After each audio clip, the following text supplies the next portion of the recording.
Olá, meu nome é Sirlene, sou aluna do 4º ano de formação de docente. Estou aqui hoje para apresentar um plano de aula para vocês. No meu plano de aula, vou falar sobre a matéria de História. E nessa matéria, a gente vai estar falando um pouquinho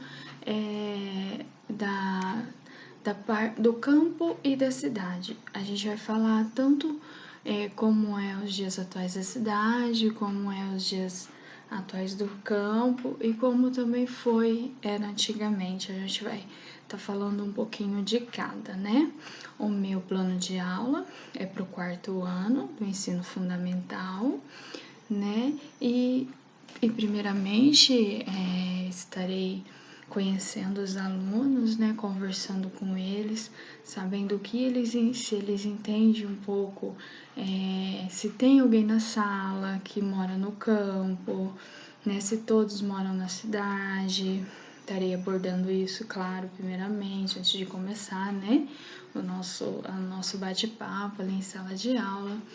E querendo buscar, assim, também se eles têm algum conhecimento, um parente, talvez que more ainda no sítio, os avós, né? Talvez ainda tem muitas pessoas ainda que tenha, né? E então no meu plano de aula, a gente vai estar falando sobre o passado e o presente, a noção de permanência e as lentas transformações sociais e culturais. Vamos tentar identificar as transformações ocorridas na cidade e no campo ao longo do tempo e discutir as suas interferências nos modos de vida e dos seus habitantes, tomando como ponto de partida o presente.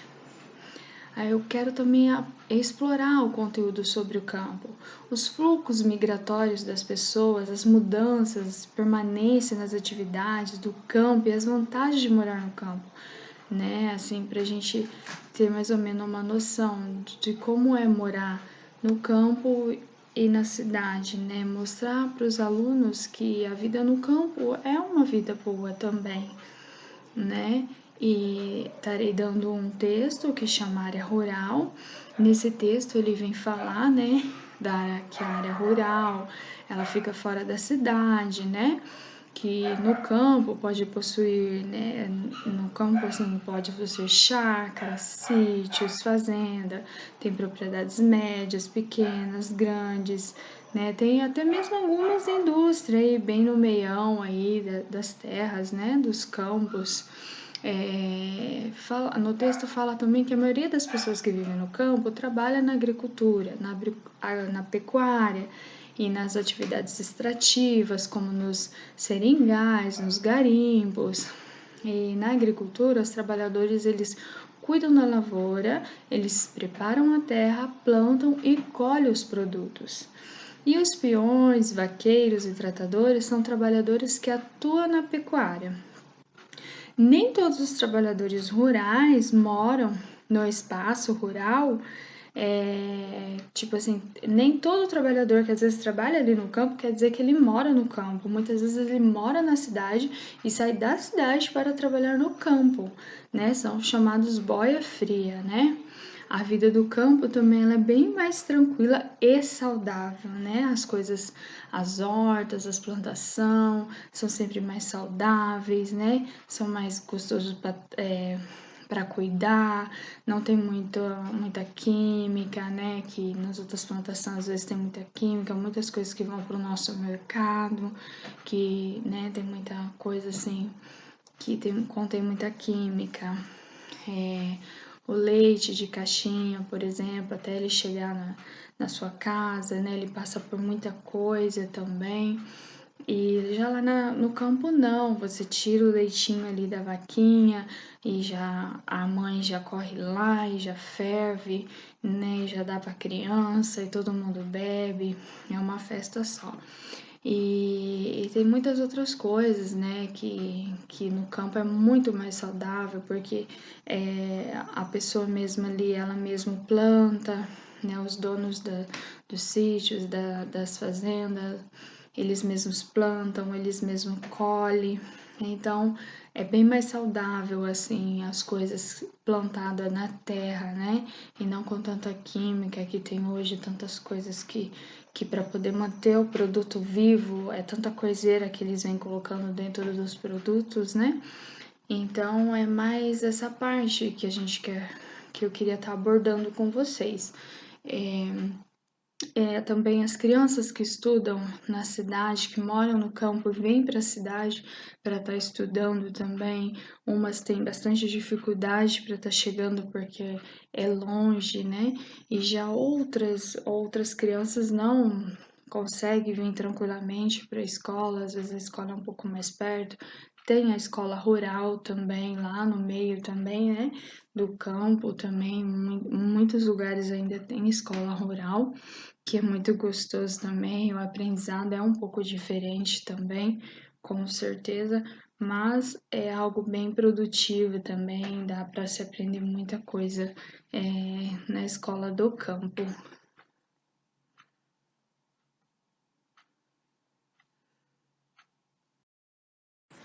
Depois de toda essa conversa, essa explicação com os alunos, né? Estarei dando algumas atividades. Estarei dando uma atividade que fala a cidade e o campo, para eles observar as faixas e preencher os quadrinhos abaixo, né? Com as suas respectivas faixas. Tipo, eu quero saber o que é da zona rural. O que é da zona rural? Caminhos de terra, gado, plantação, trator, né, áreas verdes, carroças. No outro lado, no outro quadrinho está escrito zona urbana. O que é zona urbana? Indústria, muitas escolas, clube, prédios, lojas, teatros, muito carro, muito barulho, né? Então eles vão estar preenchendo ali o que pertence à zona rural, o que pertence à zona urbana.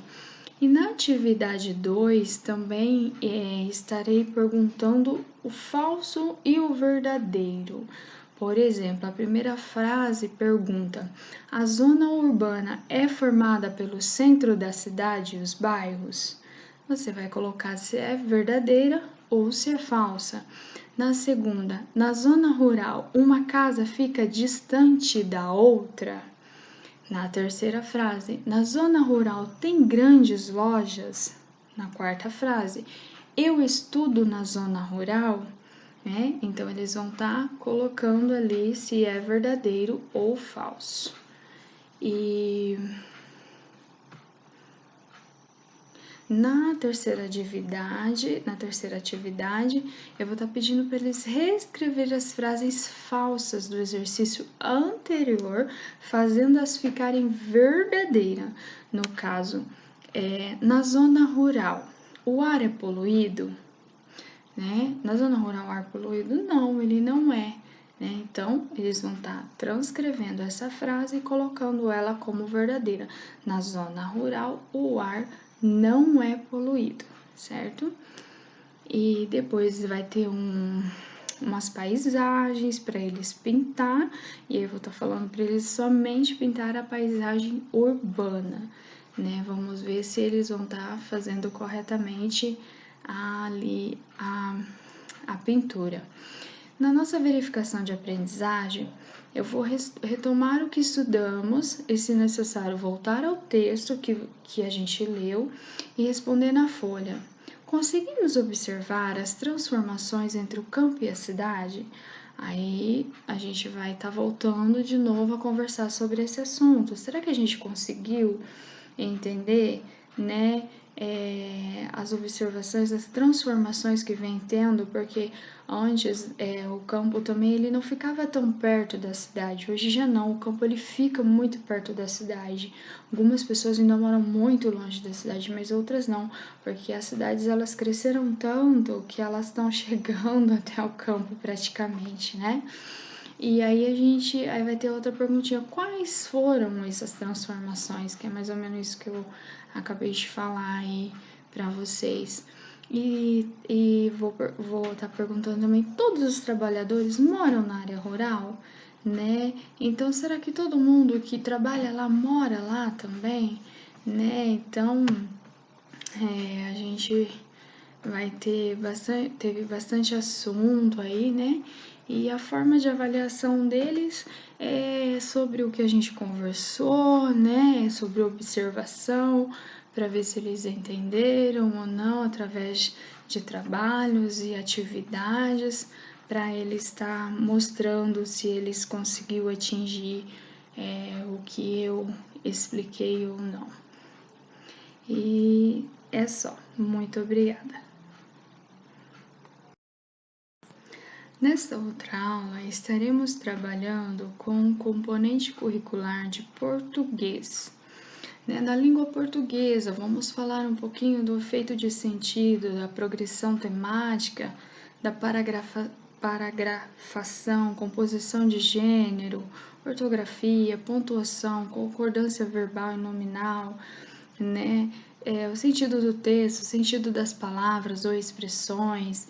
Vamos estar falando um pouquinho de cada coisa dos substantivos, classificação, concreto, abstrato, simples e composto, primitivo, derivado, coletivo. Vamos falar um pouquinho de cada coisas ali, né,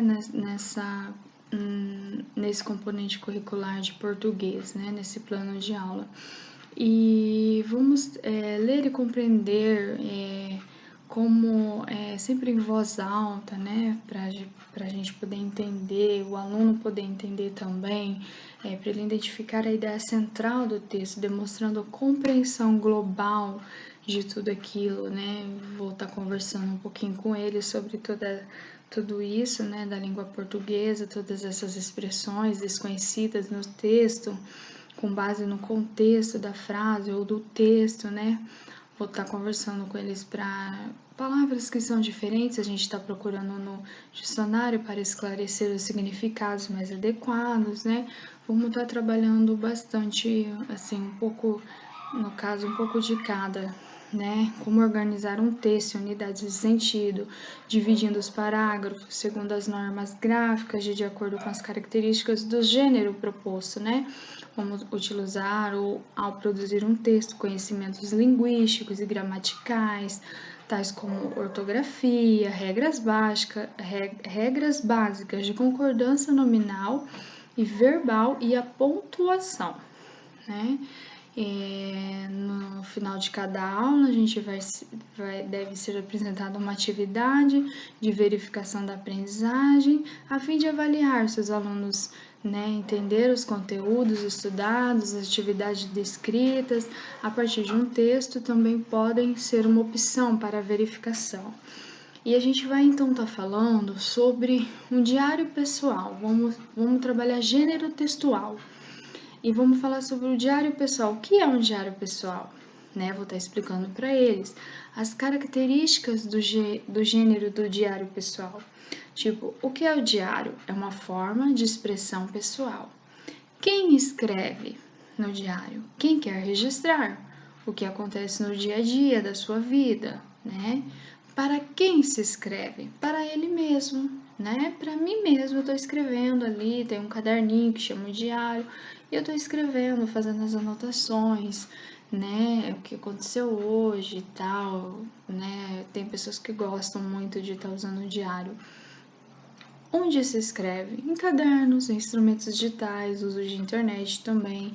Quando se escreve? Diariamente, ao final do dia, chegou no final do dia, pego lá meu diário, hoje, tal dia, quarta-feira, aconteceu isso, né? Fui para a escola, lá foi muito legal, conheci pessoas novas, gostei muito da minha escola nova e outras coisas também. Com que intenção se escreve? É para relatar um acontecimento, expressar o que você viveu, as suas emoções, as suas opiniões, né? E qual é a estrutura do texto? Inicia com a data, uma saudação e destinatário, no caso sou eu, o relato dos fatos que se deseja registrar, a despedida e uma assinatura. E a linguagem do texto? Ela deve ser informal, espontânea, O narrador personagem é identificado pela primeira pessoa, com pronomes pessoais e possessivos. Meu, minha, né? O diálogo ali, ele ocorre com o próprio diário, né? Vai conversando ali com o próprio diário, ele vai dialogando ali. E a finalidade do diário? É um arquivo de relatos e confissões, um guarda-segredo entre você e o seu diário ali, o seu caderno, né? Então, eu vou estar dando um exemplo, né? Mostrando ali um exemplinho bem pequenininho, né? Uma fotinha tá escrito: Oi, diário, eu ainda estou em Santos. Estou louca para voltar para casa. Afinal, um dia fora é bom, mas 2 já são demais. Hoje o dia foi 10 e eu ainda vou à piscina. Splash é te amo, meu caro. Bye. Após a leitura do texto, aí tem as atividades. Faça o que se pede. Qual o gênero textual que foi lido ali? É uma carta? É um conto? É uma fábula ou é um diário? Né? A gente vai respondendo qual que você acha que é. A segunda, a linguagem do gênero textual diário deve ser informal ou espontâneo? Pinte no texto as expressões que representam essa afirmação, tá? Depois, retire do texto a data que foi escrito, a saudação utilizada e a despedida. Na aula 2, a gente vai estar lendo também, atenciosamente, do registro de um diário pessoal, também. Meu querido diário, hoje eu levantei cedo, fui para a escola, tomei café na escola, brinquei bastante durante o recreio e procurei fazer tudo direitinho durante as aulas. Quando eu cheguei em casa, tive uma surpresa, meus avós estavam lá. Foi uma alegria misturada com tristeza porque a vovó vai ser operada amanhã. Todos estão preocupados. Depois que meus avós foram embora, fui brincar com meu cachorro na calçada. De repente veio um carro desgovernado com toda velocidade e subiu em cima da calçada e atingiu o Justin. O carro passou por cima do rabinho do meu cachorro. O motorista do carro foi embora. Os vizinhos apressaram para ajudar o Justin. Estavam todos encolhidos e sua aparência era de dor. Minha mãe veio socorrer, ele fez curativo, enfaixou o rabo do Justin, ficou o tempo todo ao lado dele. Os animais sofrem porque não sabem falar. O que estão sentindo e por isso precisam muito da nossa atenção. O susto passou, mas o medo ainda continua, mais forte em mim, medo que vinha outro carro em direção, medo de perder o Justin. Enfim, sei que esse momento triste vai passar. Vou dormir. Hoje o dia foi muito cansativo. Amanhã prometi para minha mãe levantar cedo para fazer o curativo no Justin. Boa noite. É mais um texto de um diário, né? De um menino que escreveu no seu diário. Aí eu vou estar pedindo para que os alunos grifem no texto os elementos que o tornam um relato de um diário, né?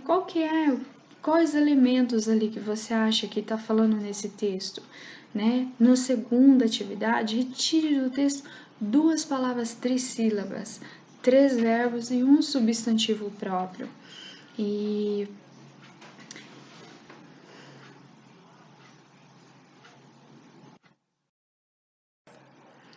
agora estaremos falando sobre o aprendizado, em tudo que a gente aprendeu, né? Nesse momento tão difícil que a gente tem ficado em casa, né? Durante esse período de isolamento, estamos passando mais tempo com as nossas famílias, pois para garantir nossa segurança, não devemos sair de casa.